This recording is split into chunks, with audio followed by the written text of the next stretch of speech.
بسم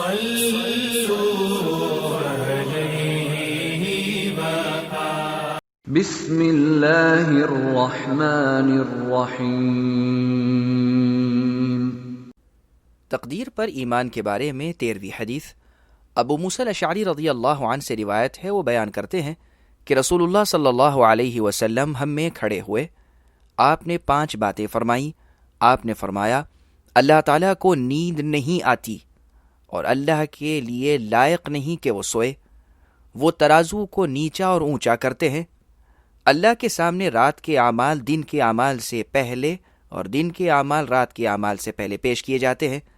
اللہ تعالیٰ کو نور نے ڈھانپ رکھا ہے، اگر وہ نور کے حجاب کو زائل کر دیں تو اللہ کے چہرے سے نکلنے والے انوار ان تمام چیزوں کو راکھ کر دیں جہاں تک اللہ تعالیٰ کی نظر پہنچتی ہے، جبکہ اللہ تعالیٰ کی نظر اللہ کی تمام مخلوق پر محیط اور حاوی ہے، پس تمام مخلوق راکھ کا ڈھیر ہو جائے گی۔